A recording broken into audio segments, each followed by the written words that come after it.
Eux, ils ont remporté le marché. Ils font partie du club.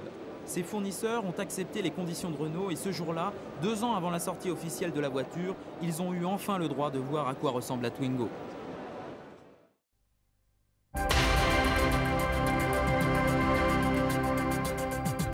La Twingo, qui est la voiture vedette. La voiture sur mesure du mondial de qui l'automobile. impose une nouvelle manière d'inventer. Les vedettes de du produire salon, les et de mini-voitures. Là en vedette la petite Twingo de C'est chez... la voiture de ville pour la bonne femme, à mon avis. Même pour un bonhomme. Oui, aussi, d'accord. Vous pouvez pas rouler vite. Comment on l'enlève pour la laver? Quand on la passe au lavage automatique, comment ça se passe? Les bougies, Et l'intérieur est spacieux, en fait. l'intérieur spacieux, c'est pas On se mal. demande d'avoir. Il y a ça, c'est tout du métal ou plastique? Non, c'est un métal, ça. Ah, c'est métal. Vous allez vous couper, hein. Un PDG heureux qui récolte les fruits de son prédécesseur. Un concurrent admiratif et peut-être bientôt inquiet. Et des Japonais, eux-mêmes en panne de croissance sur ce marché, qui ne disent rien mais n'en pensent pas moins.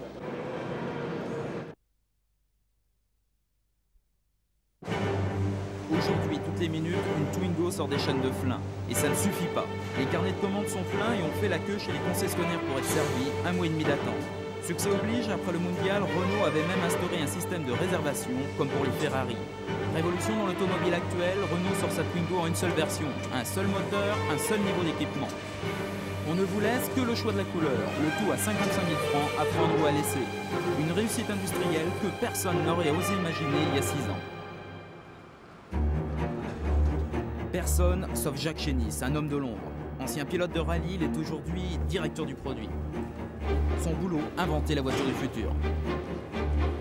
En 1988, un nouvel arrivant chez Renault bouleverse les habitudes. Il s'appelle Patrick Lequément, il vient de chez Ford où il a dessiné la Ford Sierra. Il devient directeur du design. Avec Jacques Chénis, qui croit au succès d'une petite voiture pas chère, Patrick Lequément va réussir à imposer l'idée de la Twingo. Des projets de petites voitures existaient depuis des années, mais ils étaient trop chers. Lequément ressort alors une drôle de maquette rigolote, nom de code XO06. Le 17 octobre 88, elle est présentée à Raymond Lévy, PDG de Renault. Monsieur Lévy la découvre donc derrière un panneau et qu'est-ce qu'il fait? Eh bien, il sourit. Il tournait autour de la voiture et puis il disait « Ah !» comme si ça l'agaçait. « Vous me tentez beaucoup !» Et il n'arrêtait pas de tourner autour de la voiture et de se tourner vers ses collaborateurs de la direction générale pour essayer de trouver un appui. On sentait qu'il avait très envie de la faire. Et puis autour de lui, les gens étaient quand même très réticents. Non pas qu'ils n'avaient pas envie de la voiture, mais qu'ils voyaient les risques et puis ils voyaient aussi la capacité de financement de Renault qui, à l'époque, était assez minime. Il y a eu des gens qui sont venus et qui nous ont dit « Mais vous êtes absolument à côté de la plaque. Est-ce que vous êtes en train d'essayer d'enfoncer Renault ?» C'était vraiment l'impression qui s'en dégageait. Un mois plus tard, le service commercial teste la maquette auprès d'acheteurs potentiels. 40% adorent, 20% sont indifférents, 40% détestent franchement. Pourtant, le projet plaît à Raymond Lévy, mais pas à n'importe quel prix. À l'époque, Renault est tout juste redevenu bénéficiaire et la crise dont la régie sort à peine est dans toutes les mémoires. Raymond Lévy sort alors son joker. J'ai été convoqué par le président, un certain Raymond Lévy, le 5 janvier 89. Il devait être dans les 5 heures de l'après-midi. Je rentre dans son bureau. Il me dit « Dubreuil, vous entrez dans ce bureau directeur d'achat carrosserie, vous en sortirez directeur de projet. Je n'admets pas que vous refusiez. » Ce qui était pour le moins incitatif. Il m'a rajouté « On a un projet, la 06, vous connaissez sans doute un peu. » Je dis « Oui, un peu, oui. Qui a du talent et des originalités, mais qui n'est pas rentable. » On a vu ce que ça coûtait à l'entreprise de faire des produits non rentables, donc je n'appuierai pas sur le bouton tant que ce produit ne sera pas rentabilisé. Pendant 6 mois, Yves Dubreuil va chercher la solution. Il est prévenu, Renault ne dépensera pas plus de 3,5 milliards pour les frais d'études et les investissements industriels. 3,5 milliards, c'est la moitié de ce qui a été dépensé pour la Clio. Alors comment faire? Première évidence, construire une seule version, ça limitera les frais. Deuxièmement, dépenser moins à tous les stades de la production. Sur le terrain, ça donne ça. Nous sommes le 29 octobre 90 et les ingénieurs étudient le bon positionnement de la carrosserie sur le châssis de la voiture. Je suis pas d'accord, moi. Pas maintenant, non. Ah bon? Non, ça coûte des sous d'avoir des platines mobiles en plus. Objectif, gagner 15% sur les coûts. Pour Yves Dubreuil, il restait à convaincre les fournisseurs. Sur une voiture, les achats de pièces représentent 75% du prix de revient.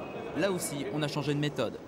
On a pris les 3 fournisseurs de chauffage, les 3 plus importants en Europe, on leur a mis sur la table hein, la maquette de ce qu'était le chauffage, avec les cahiers des charges et tout ça, et on leur a même dit, ça nous coûte, ce morceau-là, ça vaut un certain prix. Allez, mettons 257 francs 63 centimes, je dis les centimes parce qu'on avait une estimation très précise. Hein. Et il a dit, voyez, si on fait toute la voiture comme ça, on est déjà en train de perdre notre temps. Alors, l'enjeu, l'objectif, le prix objectif, le design to cost, c'est 200 francs. Alors, la bonne question, c'est qu'est-ce que vous pouvez me faire pour 200 francs? Qu'est-ce que vous pouvez me faire de plus pour 200 francs ou à une certaine proximité de 200 francs? Si vous venez me voir pour me raconter ça, ma porte sera ouverte jour et nuit. Par contre, si vous voulez me raconter pourquoi ça vaut à peu près 255 francs, on est déjà en train de perdre notre temps et repartez vite chez vous. Eux, ils ont remporté le marché. Ils font partie du club. Ces fournisseurs ont accepté les conditions de Renault et ce jour-là, 2 ans avant la sortie officielle de la voiture, ils ont eu enfin le droit de voir à quoi ressemble la Twingo.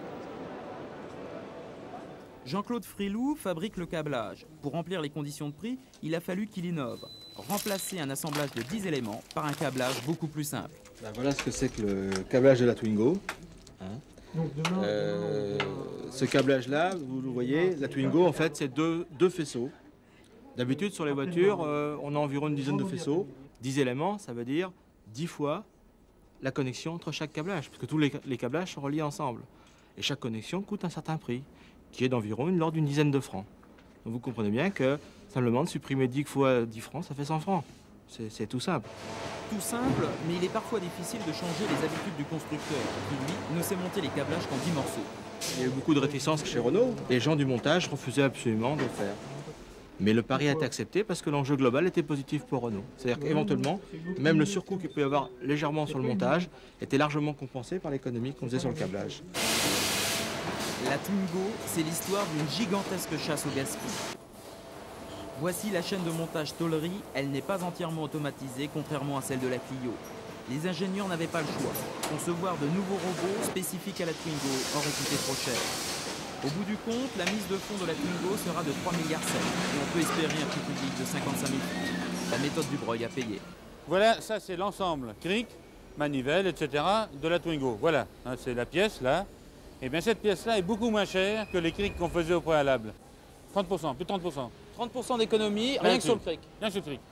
Quand on a dit, on a parlé de design to cost, la première solution que nous ont proposée et les fournisseurs, ou qu'on s'est proposé à nous-mêmes, c'est d'aller voir ce que faisaient les autres. Et il y a des tas d'idées chez les autres, donc on a essayé de piquer le maximum d'idées chez les autres. Il faut remplacer le mythe qu'on appelle de ce qui n'est pas inventé dans la maison par le mythe d'avoir volé avec fierté quelque chose chez les autres. Ça, c'était volé avec fierté, parce que on va pas aller jusque-là tout de même. Nous sommes à 1 an du lancement officiel. À l'usine de Flins, c'est le branle-bas de combat. La chaîne est en cours d'installation. Dans 15 jours, la première Twingo sortira. Depuis 15 ans, l'usine ne produisait qu'un seul modèle de voiture et les chaînes ne tournaient que 10 heures par jour.